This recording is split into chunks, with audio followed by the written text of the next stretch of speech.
Bismillahirrahmanirrahim. Assalamualaikum warahmatullahi wabarakatuh. Waalaikumsalam warahmatullahi Eh, Alhamdulillah hari ini saya bertamu di rumah salah seorang tokoh atau budayawan Mandar senior, Bapak Dr. Suradi Yasil, yang selama ini kita kenal sebagai salah satu figur yang sangat konsen dalam penelitian studi dan kebudayaan Mandar, ya, dan banyak menulis buku, ya. Iya. Apa kabar, Bang? Iya. Iya. Ya. Jadi hari ini kita akan mendengar dari beliau sebenarnya dalam konsep kebudayaan Mandar masa lalu, masa kini, dan masa akan datang. Kira-kira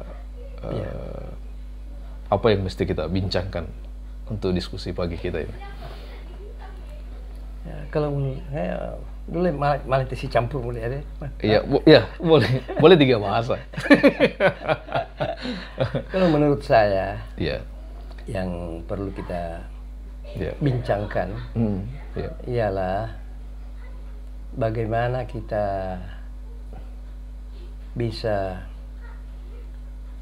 mempraktekkan atau sikap kita iya, ya tetap dibimbing oleh nilai-nilai kebudayaan Mandar sendiri.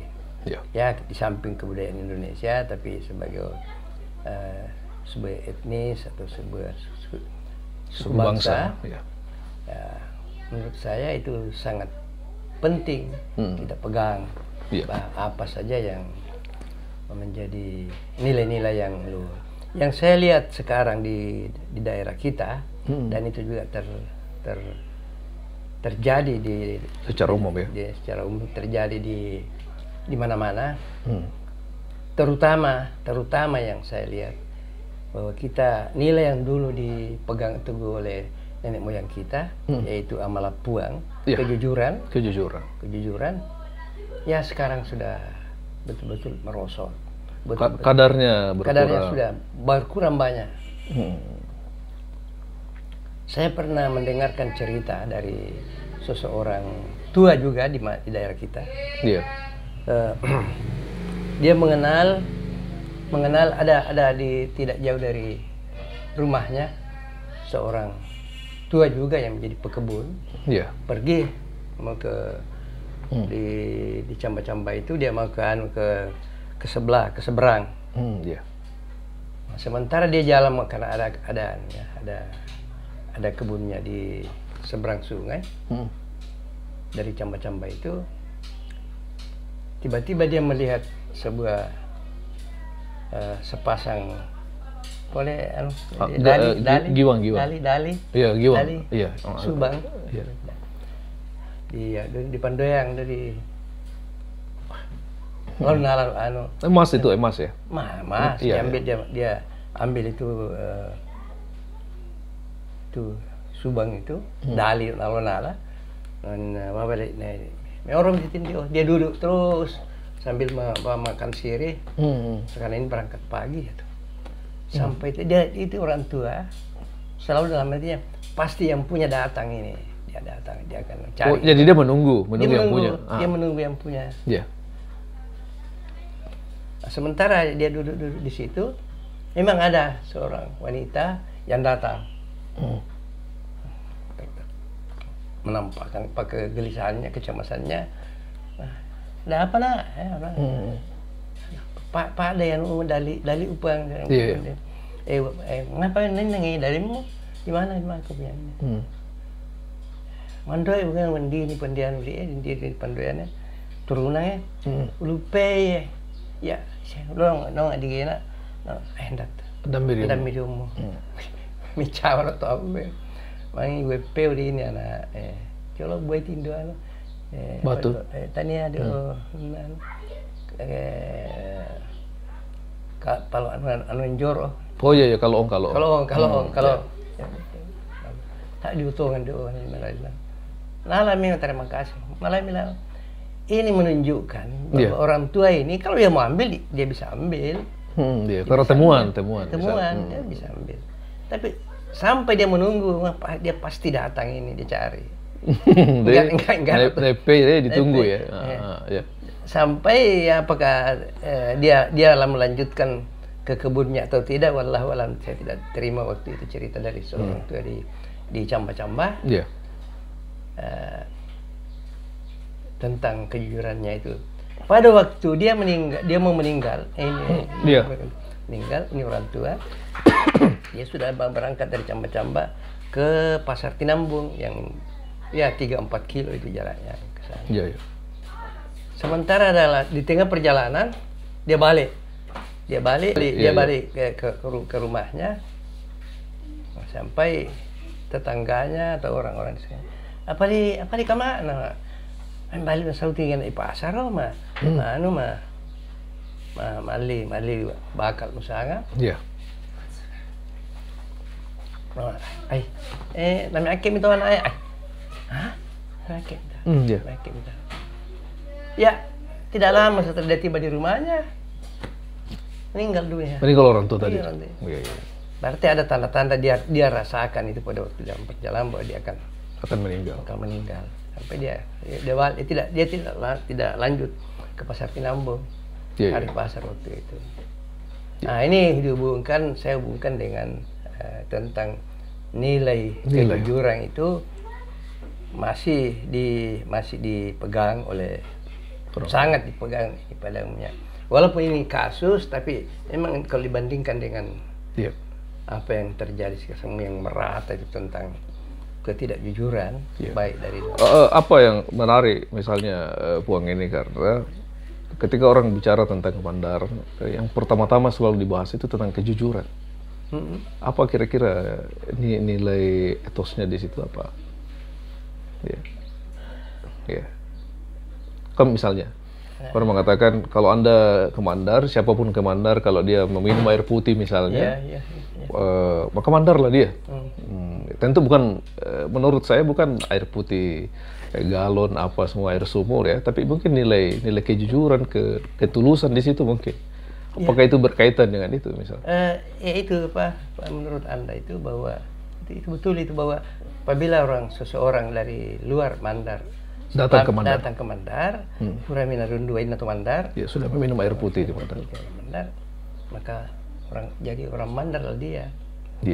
Jadi memang bahwa bukan hanya sekedar minum itu yang secara ini simbol verbal itu ya. Verbal itu bahwa dia harus minum, tapi ini menunjukkan sifat-sifat baik yang ada pada orang Mandar. Tentu juga ada sifat jahatnya. Tapi kalau di sini kita tafsirkan tentu bahwa kalau Anda sudah menerima itu dari orang Mandar, maka Anda sudah menjadi orang Mandar. Sudah terjadi sebuah hubungan yang sangat erat.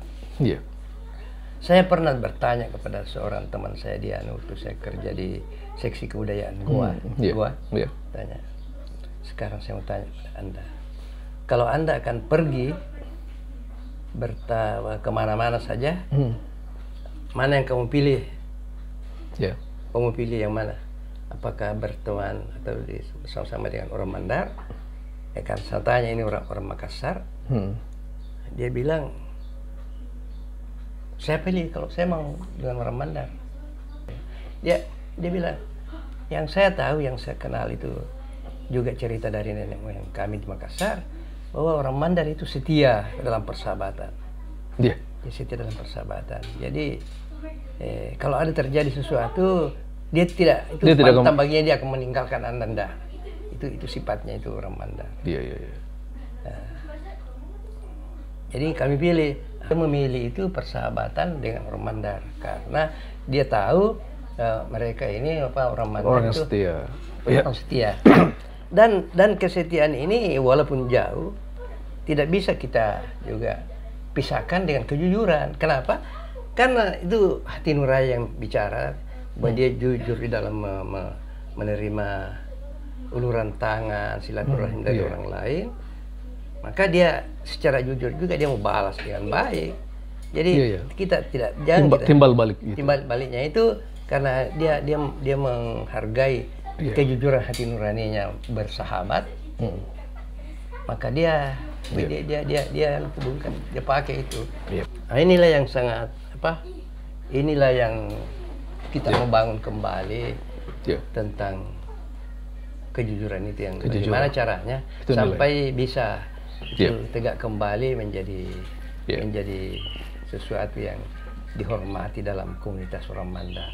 Bahwa ada yang jahat, ada yang penipu, itu biasa. Biasa. Tapi untuk bahwa itu merupakan pandangan hidup yang menjadi sesuatu nilai dalam pikirannya, ini yang harus kita tegakkan. Menjaga kejujuran. Saya banyak berdiskusi dengan beberapa orang, dan ketika saya mengatakan apa yang Anda tahu tentang misalnya kemandaran itu, dia selalu mengatakan itu yang pertama, kejujuran, kesetiaan, seperti itu. Nah, para pemirsa, dengan di podcast, beliau adalah orang tua kita ini adalah penulis ensiklopedia tradisi dan budaya Mandar. Itu idenya tuh kapan sehingga itu bisa ditulis itu? Kan itu tebal. Ya, dan bisa kita mengatakan bahwa karena beliau adalah penulis buku ensiklopedia tradisi dan budaya Mandar, sebenarnya beliau ini adalah kamus berjalan ya. Jadi kita bisa tanya apa saja kalau ketemu. Iya. Kenapa kemudian itu ditulis? Itu memang belum pernah ada sebelumnya dibuat. Artinya itu yang saya tahu pada waktu saya masih muda. Karena saya sekarang sudah 76 tahun, menjalani 77 tahun. Saya belum pernah saya melihat buku yang memuat bagaimana itu budaya orang Mandar. Seperti tradisi itu kan bagian dari budaya. Nah, karena tidak ada saya mulai berpikir, bagus ini kalau bisa saya tulis. Itu dimulai sejak tahun berapa? Itu saya terbitnya 2011. Ya, sekitar tahun 80-an. Tahun 90-an. Itu dimulai ya, dimulai disusun karena sudah lebih lama menulis kan. Jadi begitu ada yang saya wawancarai orang tua saya, juga ada buku-buku seperti bukunya Pak Musmandra dan lain-lain. Yang itu saya baca terus, kemudian saya kutip. Akhirnya saya jadilah itu walaupun itu baru sedikit sekali sebenarnya, walaupun tebal dari seluruh item yang mesti dikasih masuk ya. Walaupun sekarang itu yang terakhir yang terbit 500 halaman, 511 kalau salah. Tapi itu baru sih masih banyak sekali. Bagian kecil. Iya, masih banyak sekali ya. Saya harapkan saya sudah tua, yang tidak berapa lama lagi saya sudah meninggal. Ada anak muda orang Mandar sendiri yang bisa melanjutkan itu. Ini belum masuk, ini belum diambil Pak Suradi, ini. Kita tambah untuk dipelajari generasi kita yang akan datang. Kalau ini kan berbicara mengenai buku, kalau setiap hari berapa lama durasi yang dibutuhkan untuk baca buku? Kalau membaca buku, misalnya ada enggak waktu-waktu tertentu dalam setiap hari? Sebenarnya tidak ada waktu tertentu, tapi bisa Anda ini kalau saya masuk di toilet dan saya tidak bisa buang air, kalau saya tidak membaca, itu sudah penyakit. Jadi di toilet ada buku bacaan? Di depan toilet itu bisa dilihat sekarang. Ada buku-buku saya di situ. Oh, gitu ya. Jadi begitu saya masuk, kalau kebetulan di tempat lain tidak ada yang saya baca, apa saja, apakah itu pembungkus rokok, harus ada dibaca. Iya. Saya tidak bisa tidak bisa keluar kalau tidak membaca itu. Pup. Itu menarik ya. Tapi maksud saya, sebenarnya buku-buku apa yang favoritnya? Ya, kalau saya buku yang favorit saya tentu yang berhubungan dengan kebudayaan. Kebudayaan, ya buku antropologi, sosiologi, dan ya buku-buku agama. Dan buku-buku yang memberikan semangat hidup, memberikan berpikir inspirasi, kisah inspirasi gitu ya. Itu kalau dilihat saya punya buku ya di rumah itu, ini yang sini. Kan bacaan itu mewakili orangnya. Gitu kan gitu ya. Apa yang banyak dia baca berarti ini. Kira-kira gitu ya. Dan di samping saya ini adalah draft buku kesekian ya. para pemirsa, ini adalah salah satu novel yang berjudul Sampan Itu Samar Menghilang ke Utara. Ini adalah sebuah draft novel yang ini hampir 400 halaman ya. Jadi kita sebagai generasi muda mesti memiliki etos yang sama dengan beliau ya. Sebenarnya apa sih yang membedakan antara minat dan daya baca?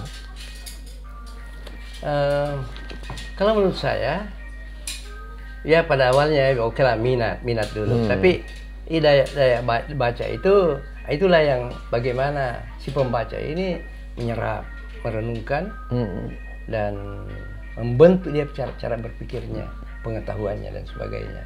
Yeah. Jadi itu minat ya hanya peras saja. Memang dia. Memang ada orang yang selalu suka membaca. Tadi saudara Adi Arwan itu menyebut ini saya punya buku. Sebenarnya ini adalah buku kayak novel ini berisi kebudayaan maritim.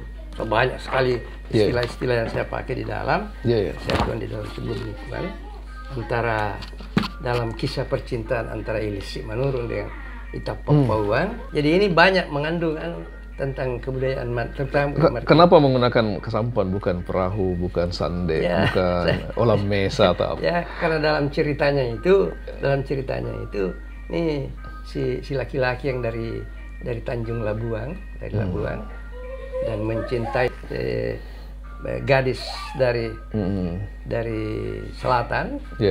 Selatan Teluk Biru. Saya memakai nama Teluk Biru di sini, sebenarnya Teluk Mandar. Oh iya. Nah, ini yang saya ramu sedemikian rupa, hampir 2 tahun saya tulis, sehingga ya jadilah dengan seluruh kekurangannya ini. Tapi teman-teman saya di Makassar, komunitas sastrawan, dia sangat suka ini. Dia mendukung kita mau menjadikan itu sudah jadi sebuah novel untuk lebih memperkenalkan Sulawesi Barat kan. Terkenal dengan lautnya panjang. Saya hanya ketawa-ketawa saja karena setelah dia baca bilang, banyaknya istilah-istilah kebudayaan di dalam yang ada di daerahnya Pak Suradi. Memang saya sengaja. Jadi kita menunggu ini ya. Menunggu jadi buku yang dicetak ya dengan ISBN tentu saja. Berbicara tentang maritim tadi, sesuai misalnya di novel ini. Apa pandangannya mengenai pendapat ahli seperti Pelras misalnya yang mengatakan bahwa pelaut ulung itu adalah orang Mandar?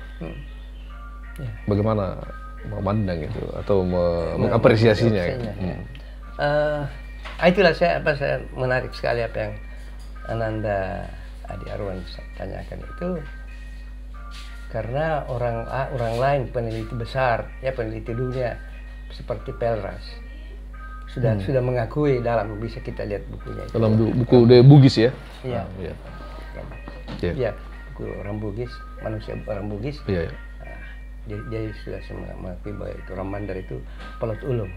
Sekarang ya, dalam konteks sekarang ya. Konteks sekarang. Iya. Itu oke, kita banggakan bahwa nenek moyang kita sudah diakui dunia sebagai pelaut ulung. Yeah. Tapi Anda sendiri atau kita sendiri sekarang ini, apakah kita akan menjadi pelaut ulung juga? Saya kira tidak bisa lagi kita jadi pelaut ulung. Sudah bagus, kapal skala banyak, pesawat. Nah, yang saya inginkan bahwa orang Mandar ini, generasi muda Mandar ini, dia juga menjadi, ya biar tidak pakai petani petik, pelaut ulung. Tapi pelaut ulungnya itu dia ulung di bidang mana? Apakah di bidang perdagangan, di bidang militer, pemerintahan dan sebagainya, dia ulung. Nah, supaya jiwa dari ulung itu tetap kita terima, berarti nilai-nilai pelaut itu yang apa istilahnya, sabar tentu saja, berani. Nah, itu yang perlu dielaborasi dalam. Itu yang perlu kita kembangkan dalam jiwa orang-orang Mandar ini, anak muda ini, bahwa seorang pelaut ulung itu dia sabar, berani, mau mengambil risiko, ambil keputusan. Iya, karena kalau pelaut itu kalau dia berlayar dia tidak tahu apa yang terjadi di depan dan di pelabuhan mana misalnya gitu. Iya, jadi memang dibutuhkan orang yang dia cepat bergerak dan harus visioner mungkin ya. Ya dia ke depan toh. Iya. Jadi bisa membaca badai, bisa membaca ini baca peluang lain gitu ya. Untuk jadi sebenarnya nilai-nilai itu yang perlu kita ambil.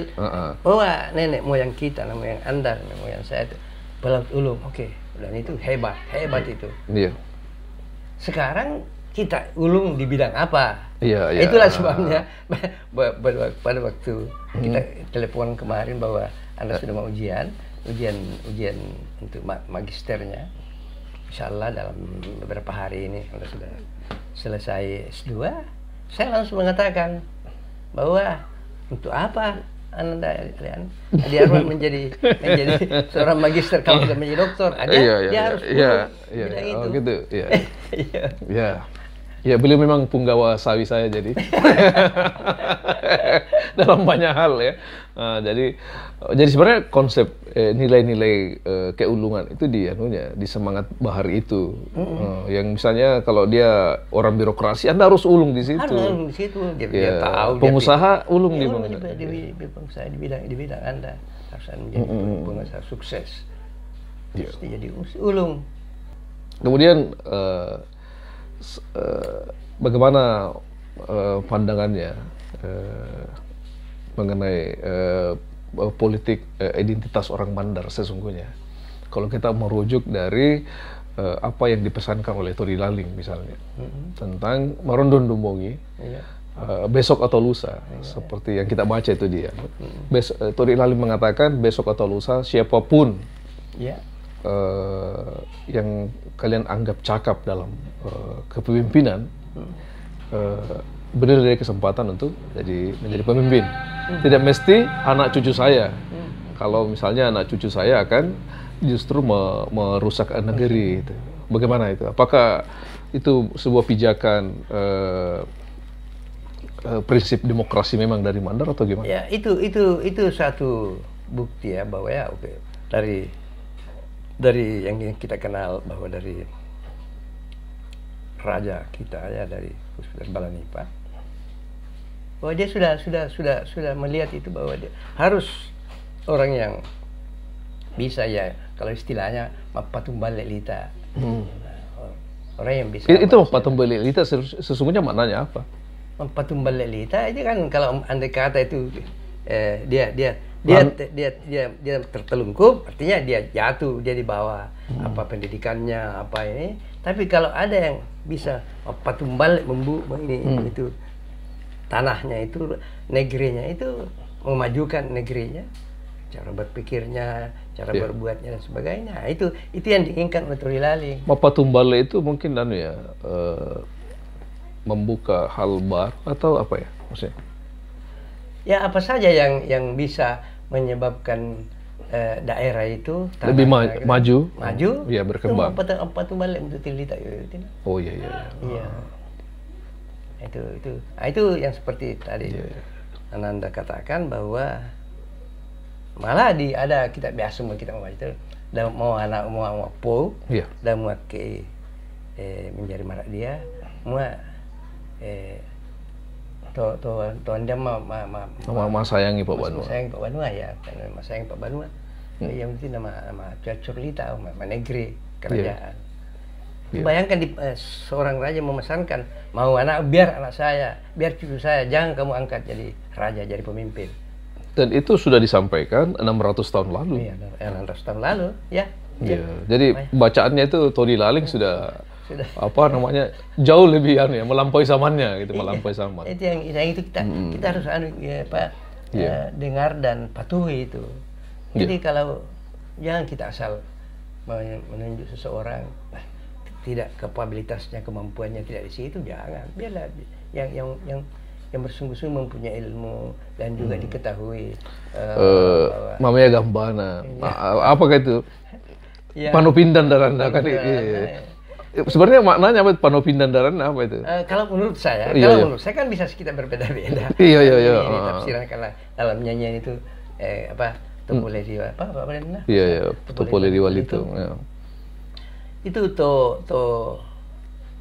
apa tadi? Tumamea Gambana. Tumamea Gambana. Panopindan Darana. Iya. Tumamea Gambana dia. Oh, Gambana yang ikat pinggangnya itu merah. Sabuk itu ya. Sabuknya itu merah. Artinya orang berani, yang satria. Iya, iya, iya. Apa? Panopindan Darana. Banyak jasanya. Menurut saya banyak jasanya. Sudah berpengalaman. Sudah terbukti di dalam masyarakat bahwa dia gitu ya. Dia punya jejak langkahnya sudah ini. Lalu ada lagi kata Tupuan Basi. Tupuan Basi itu tempat berpijak ya, tempat berpijak sangat kuat. Sangat kuat. Dasarnya itu kuat. Iya. Jadi sebenarnya kalau konsep dan nilai-nilai sudah ada di Mandar sejak lama. Dan itu apalagi bayangkan di biar itu ingatkan tamat tuh Pak Mengaji. Walaupun sudah dia penuhi yang lain ini, yang Panopindan Darana, Mamea Gambana, Satria. Tapi dia tamat mengaji, artinya dia tidak beragama. Dia tidak napal Al-Quran tidak, tapi tamat tuh Pak Mengaji. Tamat tuh Pak Mengaji. Tamat tuh Pak Mengaji. Iya. Itu jadi orang Mandar itu memang sejak dulu sudah menyatakan bahwa harus berpengetahuan dan berilmu, dan beragama. Dia beragama itu tamat tuh mengaji. Ya, saya menanyakan ini karena ini bagian bidang tugas saya yang lain mengenai pendidikan pemilih kan. Yang penting juga ini pemirsa saya sampaikan bahwa ini kan roadmap menuju pemilu 2024. Kan tidak lama lagi kan. Tapi meski masih lama, ini kan lagi 2 tahunan ke depan. Tapi ini perlu kita bincang dari awal, sebagaimana Tony Laling itu membahasnya 600 tahun lalu kan. Jadi kita ini tidak ada apa-apanya. Lalu orang sering membincang mengenai Malakbi ini, Pon. Gimana? Saya terus saya Nanda Adik. Saya itu jarang sekali untuk menyebut Malakbi. Kenapa? Bahwa itu dia punya ikonnya itu apa?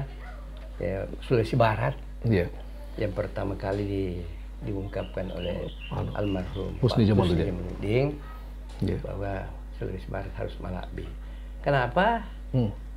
Kita betul-betul harus bertampil paripurna dia punya dari segi hubungannya dengan manusia, hubungannya dengan Tuhan, dia punya dengan alam dan sebagainya. Dia dalam hidup ini Malakbi, agung, mulia.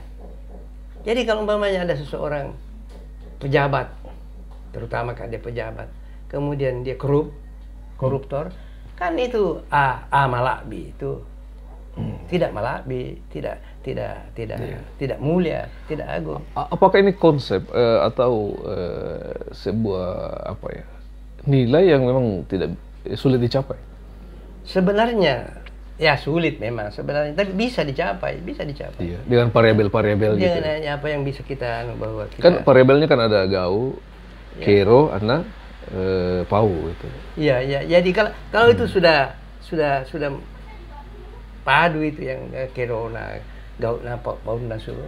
Ya menurut istilahnya Pak Muiz, sifat pas lilana, Ana peliana. Nah itu. Jadi apa yang dia katakan pas sama apa yang diucapkan, apa yang dilakukan dan itu yang harus sama. Jangan kita berpidato mengatakan bahwa bagus kalau kita begini, padahal dia sendiri tidak begitu. Jadi memang itu saya sangat hindari kalau orang tanya itu mana Sulawesi Barat itu Malakbi. Saya hanya ketawa dan saya bilang saya juga takut mengatakan Sulawesi Barat Malakbi karena di sana juga banyak penyelewengan. Nah, itu dibuktikan di pengadilan banyak. Iya. Sehingga saya sangat menghargai itu, bagus untuk sebagai sebuah doa atau cita-cita bahwa kita harus Malakbi, berbuat mulia, agung dalam kehidupan. Iya. Dan ini Malakbi ini bukan hanya untuk orang yang di pemerintahan, ya apakah kita menjadi pedagang yang Malakbi, mahasiswa yang Malakbi, Tapi jangan pengangguran yang malah. Oh ya, nggak boleh ya. Iya. Jadi menarik sekali apa yang kami diskusikan pagi ini di rumah beliau di Makassar. Ya. Banyak hal sekali, sebagaimana yang saya katakan bahwa beliau adalah penulis buku ensiklopedia ya, tradisi dan kebudayaan Mandar. Ya. Tentu ini ibarat sumur yang sangat dalam ya. Ini timbanya ini talinya tidak panjang gitu ya. Tapi apa Pak Ananda kan itu terlalu berlebihan. Saya juga orang yang banyak sekali. Ya kan kenyataannya menulis buku ensiklopedia gitu ya. Banyak sekali yang saya tidak tahu. Saya merasa kayaknya saya buat apa buku ini. Ya kan orang memang mengatakan bahwa makin banyak belajar membaca justru makin kita tahu bahwa kita tidak tahu kan. Iya. Seperti itu ya. Banyak sekali hal yang beliau pahami dan telah tulis ya. Kalau sebenarnya buku sudah berapa Bang? Yang ditulis selama. Saya ini yang saya sudah tulis, kalau saya tulis, tapi ada juga yang belum terbit, ada yang. Tapi draftnya banyak draft buku ya. Seperti ini kan draft juga.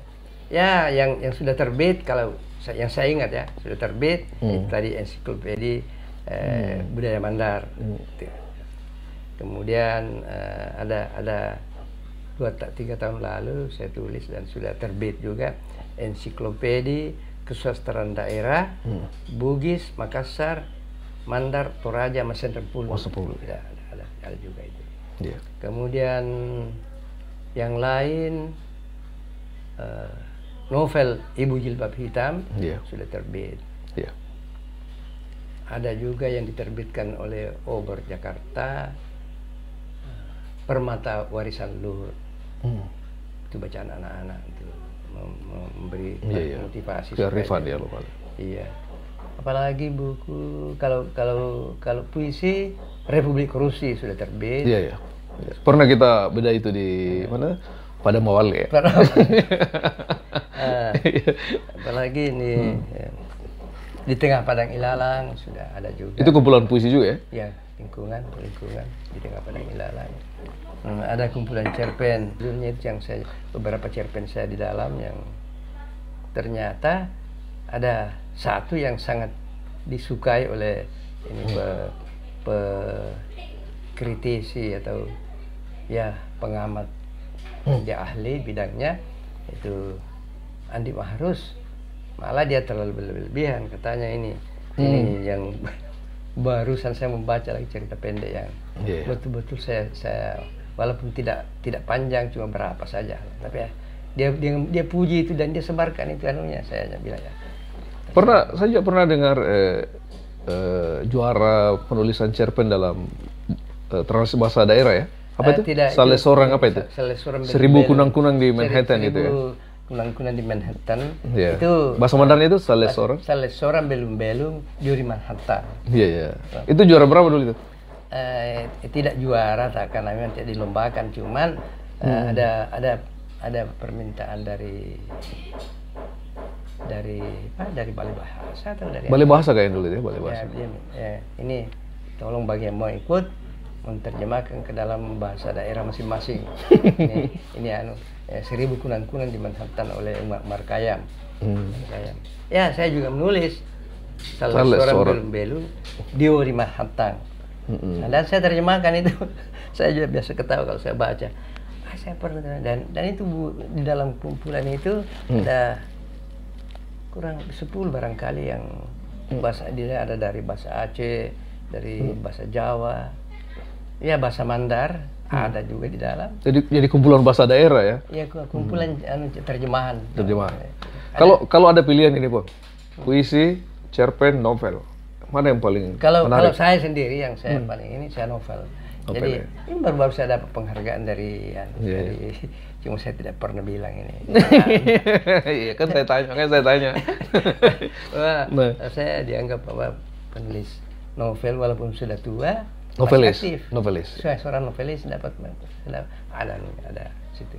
Ada dia punya sertifikat piagam. Saya hanya ketawa-ketawa saya bilang tidak juga. Tapi ya, memang saya menulis. Memang saya menulis sampai sekarang. Iya. Yang si Penggalah Impian sudah. Masih ada lagi draft lain ya novel ya. Iya, jadi itu novel keberapa itu? Novel keempat barangkali. Novel keempat ya, dan tebal-tebal ini ya, bukan novel picisan gitu ya. Gitu. Karena saya begini ini saudara Adi Arban. Iya. Karena ini saya minta kepada Tuhan, mudah-mudahan apa umur saya masih ada, karena saya masih mau menulis 10.000 halaman. Saya masih mau menulis, mudah-mudahan Allah masih mau 10.000 halaman. 10.000 halaman. Mudah-mudahan Allah memberikan itu umur saya bertaskan. Berarti masih banyak itu. bukan minta 1.000 tahun lagi, tapi minta 10.000 halaman. Iya. Oh iya. Ya, berarti jangan dihabiskan. Jadi sebenarnya ini kan banyak orang yang mendapat apa istilahnya, dia terblok di saat menulis. Kira-kira apa tipsnya kalau menurut kita, Pak? Kalau saya tapi tips saya itu saya tinggalkan meja tulis saya, ya saya tidak pergi naik motor atau jalan kaki. Ya banyak saya kegiatan yang saya tungguin teman saya tidak pernah lagi ingat karena buntu. Ya Allah memberikan lagi ini mulai dari sini lagi. Jadi sebenarnya kalau buntu jangan dicoret. Tapi tinggalkan saya dulu ya. Tinggalkan saya dulu ya. Ada yang saya tinggalkan 1 minggu, ada yang 10 hari, baru bisa lagi. Iya. Karena itu, jadi memang itu ilham menulis dari Allah. Kalau tidak ada, ya jangan. Jadi ya kemampuan daya apa boleh kita mengatakan daya cipta ya? Daya cipta, daya imajinasi itu dari Allah. Dari Allah. Jadi saya hanya ya Allah. Saya ini bintu, saya pergi. Ya datang juga pada akhirnya. Datang lagi itu menulis lagi. Iya. Jadi malah biasa kan saya kira Anda juga alami sebagai penulis juga. Bahwa biasa ya jam sementara lagi tidur malam-malam, tapi karena ada melintas ide, ada bangun langsung tulis sedikit itu 2-3 kalimat, 1 kalimat, baru tinggal nanti besoknya baru digarap. Kira kita alami semua itu. Iya, gitu ya. Jadi apa yang saya tanyakan barusan itu adalah sebenarnya tips ya, karena setiap penulis memang punya tips yang berbeda-beda dan dianugerahi. Ini kan anugerah kemampuan menulis itu adalah anugerah dari Allah Subhanahu Wa Taala, dan setiap orang punya cara berbeda. Jadi setiap orang boleh menulis dengan gaya masing-masing. Iya. Kan begitu ya? Iya. Ada biasa ditanya oleh para mahasiswa, pemuda, kalau lagi saya berbincang-bincang dengan mereka, dia bilang, bagaimana caranya menulis Pak? Ini Pak Sunadi sudah tua, masih bisa menulis ini. Iya. Bagaimana caranya? Saya bilang caranya menulis saja. itu caranya. Tulis saja. Apa yang dimulis? Itu soal lain. Pokoknya apa yang kamu tulis. Tulis saja banyak. Tulis. Sampai nanti belakangan kita edit baru belakangan. Yang mentanya itu teori saja itu. Kalau seperti orang mau belajar naik sepeda, kalau hanya mentanya bagaimana ini naik sepeda Pak, kita naik kemudian begini, saya tidak pernah bilang naik saja, jatuh guling saja. Iya. Oh gitu ya. Iya. Malah saya mengatakan kepada mereka, kalau kamu mau ini, Anda akan takjub sendiri.